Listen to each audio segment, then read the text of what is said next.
ശബരിമല സ്വർണ്ണക്കവർച്ച കേസിൽ അറസ്റ്റിലായ ഉണ്ണികൃഷ്ണൻ പോറ്റിയെയും പങ്കജ് ഭണ്ഡാരിയെയും ഗോവർദ്ധനെയും SIT ഇന്ന് കസ്റ്റഡിയിൽ വാങ്ങും. ഒരു ദിവസത്തേക്കാണ് പ്രതികളെ കസ്റ്റഡിയിൽ ആവശ്യപ്പെട്ട വിജിലൻസ് കോടതിയെ സമീപിച്ചത്. 3 പേരെയും ഒന്നിച്ച് ചോദ്യം ചെയ്യുന്നതിലൂടെ നിർണായക വിവരങ്ങൾ ശേഖരിക്കാനാണ് SIT നീക്കം. കൊല്ലം വിജിലൻസ് കോടതിയിൽ നിന്നാണ് 3 പ്രതികളെയും SIT ഇന്ന് കസ്റ്റഡിയിൽ വാങ്ങുക. ആദ്യഘട്ടത്തിൽ അന്വേഷണം വഴിതിരിച്ചുവിടാൻ ശ്രമിച്ച പ്രതികളാണ് സ്മാർട്ട് ക്രിയേഷൻ CEO പങ്കജ് ഭണ്ഡാരിയും സ്വർണ്ണ വ്യാപാരിയായ ഗോവർദ്ധനും. ഇവരെ ഉണ്ണികൃഷ്ണൻ പോറ്റിയോടൊപ്പം ചോദ്യം ചെയ്യാനാണ് SIT ഒരു ദിവസത്തെ കസ്റ്റഡിയിൽ ആവശ്യപ്പെട്ടത്. ശബരിമലയിലെ സ്വർണം ഉണ്ണികൃഷ്ണൻ പോറ്റി കമ്പനിയിലെത്തിച്ച് വേർതിരിച്ചത് സംബന്ധിച്ച നിർണായക വിവരങ്ങൾ പങ്കജ് ഭണ്ഡാരിയിൽ നിന്നും SIT ശേഖരിച്ചിരുന്നു. സ്വർണം വേർതിരിച്ചതിൽ വിഹിതം നൽകിയ ശേഷം ബാക്കിയുള്ള സ്വർണം ജ്വല്ലറി ഉടമ കൂടെയായ ബെല്ലാരി ഗോവർദ്ധനിലേക്കും എത്തിയെന്നതാണ് കണ്ടെത്തൽ. ഇതു സംബന്ധിച്ച മറ്റുള്ളവരുടെ പങ്കുകൂടെ SIT അന്വേഷിക്കുന്നുണ്ട്.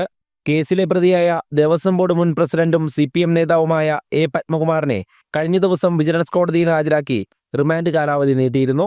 ദൈവതുല്യനാരാണ് എന്ന മാധ്യമങ്ങളുടെ ചോദ്യത്തിന് കൃത്യമായ മറുപടി പത്മകുമാർ നൽകിയിരുന്നില്ല. ദ്വാരപാലക ശില്പക്കേസിൽ പത്മകുമാറിന്റെ ജാമ്യാപേക്ഷ പരിഗണിച്ച വിജിലൻസ് കോടതി ജനുവരി 7-ാം തീയതിയാണ് വിധി പറയുക. ജനം, കൊല്ലം.